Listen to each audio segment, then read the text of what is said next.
There is a place where legends go to die. A quiet corner of a forgotten marina where the water laps gently against a hull that once carried the weight of the most famous voice in the world. The yacht sits low in the water now, her paint peeling in long, curled strips like old wallpaper in an abandoned mansion, revealing the gray wood beneath that has absorbed decades of rain and salt and sorrow. The brass fittings that once gleamed like gold under the California sun are now covered in a thick patina of green and black, oxidized beyond recognition, and the teak decks that were polished every morning by white-gloved crew members are now warped and splintered, dangerous to walk upon. This is what remains of the Heidi 3, a 72-foot luxury cruiser built by the prestigious Burger Boat Company in 1956, custom ordered by a man who demanded perfection in everything he touched, a man whose blue eyes could command a room with a single glance, a man named Francis Albert Sinatra. The morning mist rolls in from the harbor, wrapping itself around the boat like a funeral shroud, and in this gray light, it is almost impossible to imagine that this rotting vessel was once the floating palace of the chairman of the board, the ultimate sanctuary where the most powerful entertainer of the 20th century would escape from a world that demanded everything from him and gave him everything in return except peace. Standing on the dock, looking at her now, you can hear only the creaking of old wood and the distant cry of seagulls. But if you close your eyes and let the decades fall away, you can almost hear something else, something that refuses to die, the echo of laughter that once filled these decks, the clink of crystal glasses raised in toast after toast, and the smooth, incomparable voice that could make a woman weep with a single note, singing softly into the night as the boat rocked gently on the Pacific waves. Frank Sinatra bought this yacht in the summer of 1956, at the absolute height of his imperial phase, when he had clawed his way back from the abyss of his early 50s career collapse and emerged more powerful than ever before. He had won the Academy Award for From Here to Eternity. His Capitol Records albums were selling in numbers that made other singers weep with envy, and he had assembled around him a group of the most talented and dangerous men in show business, a gang of singers and actors and comedians who would become known to the world as the Rat Pack. The Heidi 3 was never just a boat to Sinatra. It was a fortress, a floating kingdom where he made the rules and the outside world could not touch him, where the cameras could not follow and the gossip columnists could not reach, where he could be exactly who he wanted to be without the crushing weight of expectation that followed him everywhere else. The boat cost him nearly $200,000, an astronomical sum in 1956, but Sinatra never counted the cost of anything that brought him pleasure or privacy, and this vessel brought him both in abundance. She was a masterpiece of mid-century maritime craftsmanship, with gleaming mahogany paneling throughout her interior, custom leather seating in the salon, a fully stocked bar that would have made a Hollywood nightclub jealous, and sleeping quarters that were appointed with the kind of luxury normally reserved for Park Avenue penthouses.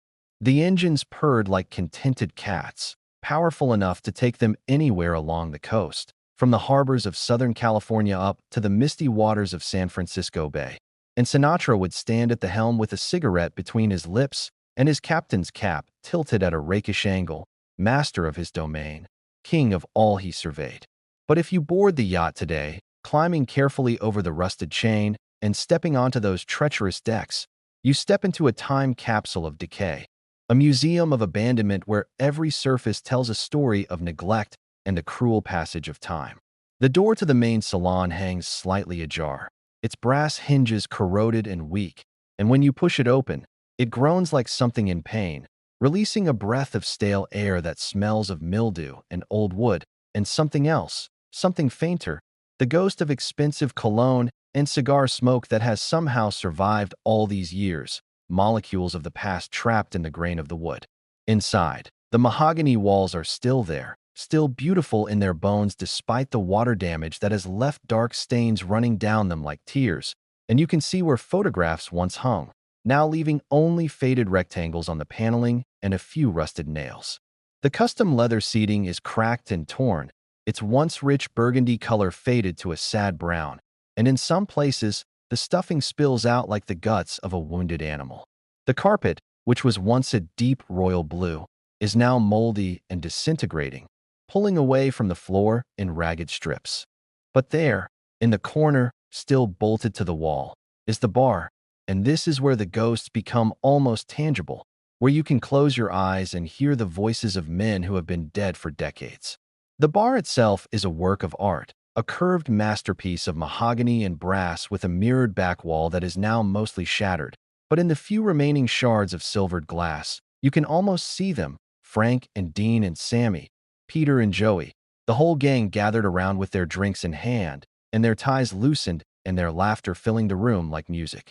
Picture it as it was on a warm summer night in 1960, the yacht anchored in a quiet cove off Catalina Island, far from the prying eyes of the mainland. The bar is fully stocked with bottles of Jack Daniels and Chivas Regal and the finest Italian wines, and Frank is behind it playing bartender, mixing drinks with the same precision he brings to phrasing a lyric, and Dean Martin is lounging on the leather couch with his shoes off and his famous lazy grin spreading across his face, holding a tumbler of bourbon that never seems to empty. Sammy Davis Jr. is perched on a bar stool, already 3 drinks in, doing impressions that have everyone doubled over with laughter, his fingers snapping in rhythm to some internal beat that never stops. And Peter Lawford, handsome and British and married to a Kennedy, is trying to look dignified but failing because Frank has just told a joke so dirty that even these seasoned veterans of the nightclub circuit are blushing. The crystal glasses, heavy and expensive, clink together in toasts to women and music and the sheer impossible luck of being alive and successful in this moment. And someone puts a record on the player, probably one of Frank's own albums, and the music drifts out over the water where it mingles with the sound of the waves. The power in that room on those nights was almost supernatural. These were not just entertainers. These were titans, men who could fill any venue in the world, who had presidents and mobsters on speed dial, who lived by their own rules and answered to no one. And when they were together on this boat, they were invincible, or at least they felt that way. Frank presided over it all like a benevolent dictator, generous with his liquor and his laughter, but quick to anger if someone crossed a line, and everyone knew the lines even if they were never spoken aloud. The stories that floated out from these gatherings became legend, tales of all-night poker games where the stakes were measured in thousands of dollars, of impromptu concerts where Sinatra would sit at the small piano in the corner and sing just for his friends, his voice even more beautiful in this intimate setting than it was in the massive concert halls, of pranks and fights and reconciliations, and the kind of male bonding that could only happen when powerful men let their guards down in the company of other powerful men. But even in the middle of all that noise and laughter and life, there were quiet moments, moments when Frank would slip away from the party and walk out onto the deck alone. And if you followed him, if you were brave enough or close enough to intrude on his solitude, you would find him standing at the rail with a cigarette glowing in the darkness and his eyes fixed on the black water. And you would see something in his face that the audiences never saw, a deep and abiding loneliness that no amount of success or friendship could cure. This is the other side of the Heidi 3, the side that historians and biographers often overlook in their rush to catalog the glamour and the excess. This boat was also a refuge for a man who carried a sadness inside him as deep as the ocean beneath the hull. Frank Sinatra was surrounded by people every moment of his public life, mobbed by fans, attended by servants, accompanied by his gang.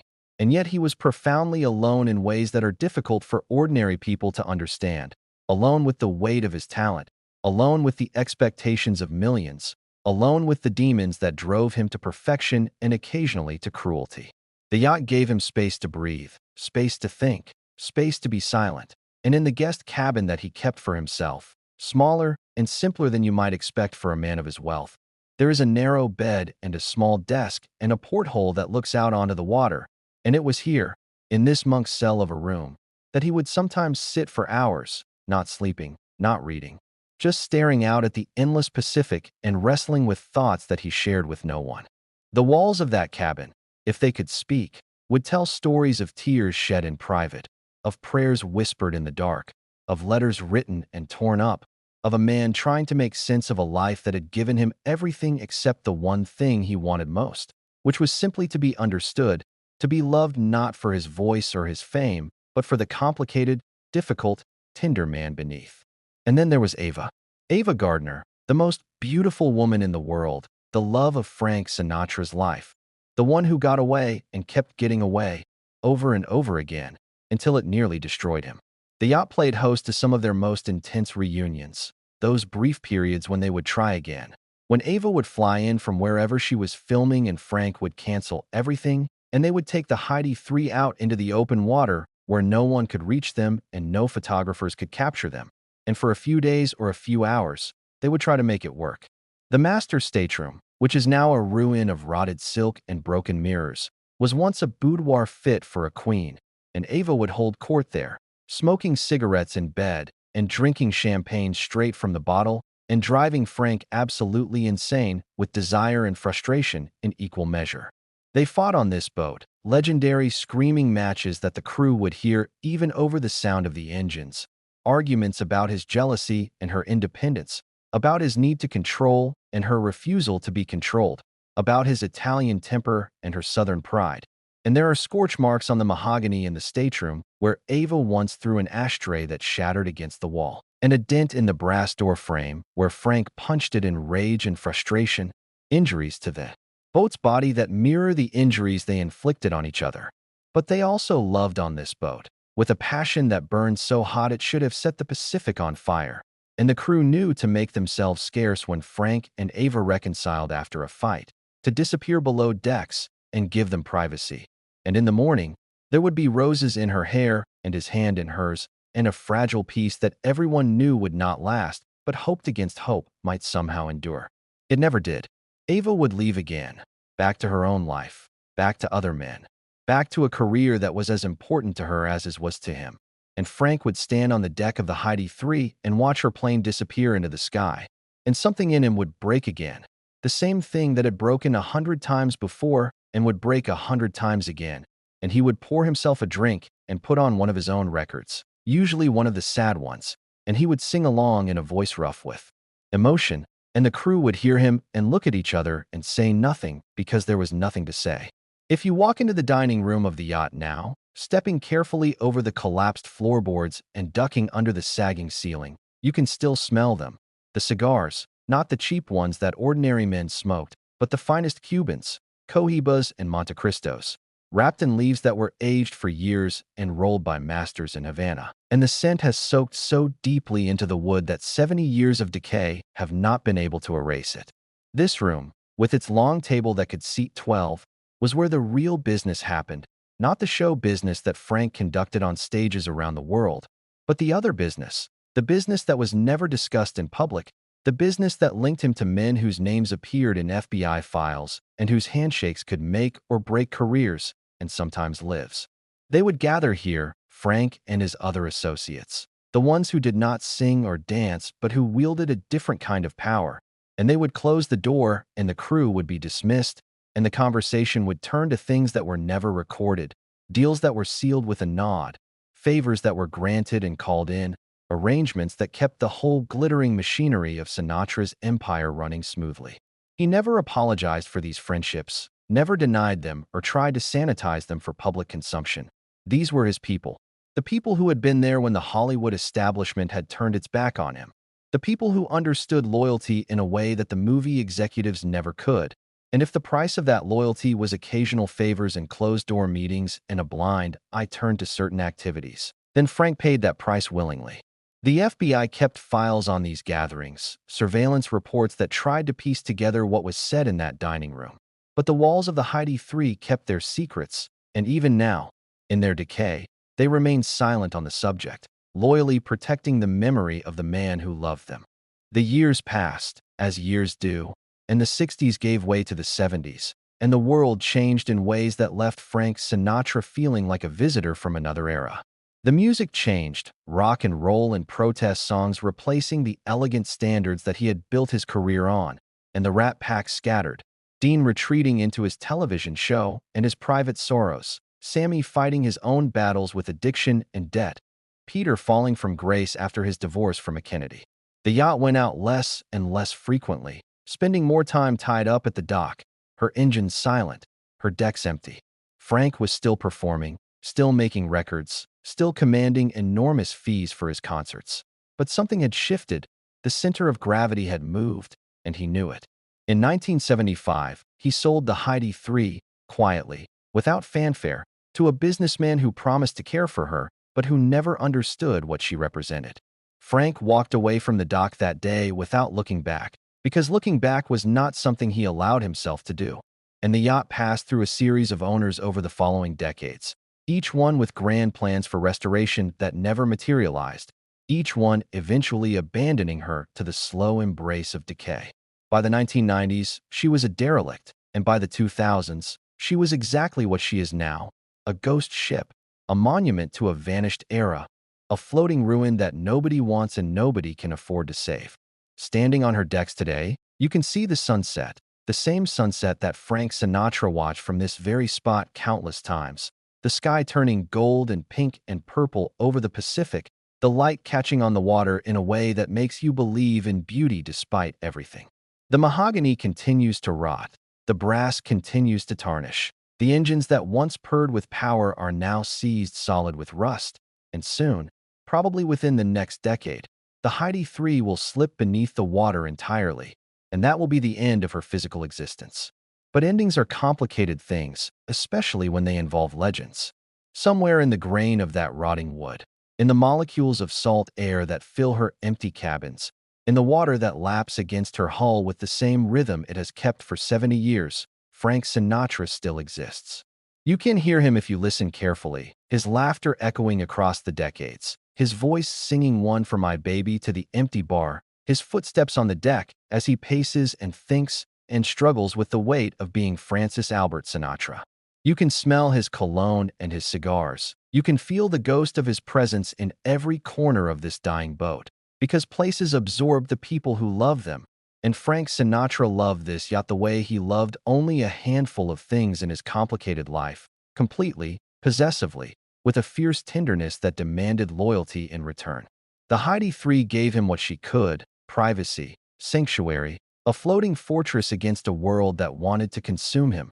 And in exchange, he gave her his secrets, his tears, his laughter, his love, and those gifts do not decay. They do not rust or rot or sink beneath the waves. They remain, eternal and unchanging, anchored in history, waiting for anyone who cares to listen. So when this boat finally goes down, when the last piece of her hull disappears beneath the surface and the fish make homes in her grand salon, and the kelp wraps itself around her mahogany walls, do not mourn too deeply, because Frank Sinatra was never really about physical things. He was about moments, about the perfect phrase sung at the perfect time, about the way a note can hang in the air and break your heart, about the laughter of friends and the touch of a lover and the quiet satisfaction of a day well spent on the water. And those things cannot be destroyed by time or neglect or the indifference of a world that has moved on to other obsessions. The chairman of the board may be gone. The Rat Pack may be scattered to the winds. The yacht may be sinking inch by inch into obscurity. But the music remains, and the legend remains. And somewhere in the collective memory of everyone who ever heard that voice or saw that smile or felt the power of that presence, the Heidi 3 is still cutting through the Pacific swells on a perfect summer evening in 1960, her decks gleaming, her engines humming, her bar full of the best liquor money can buy, and, at the helm, a man in a captain's cap with blue eyes and a cigarette and the whole world in the palm of his hand, sailing toward a horizon that he will never quite reach but will never stop chasing. Because that is what legends do. They chase the impossible, they reach for perfection, and they leave behind them echoes that will never, ever fade into silence.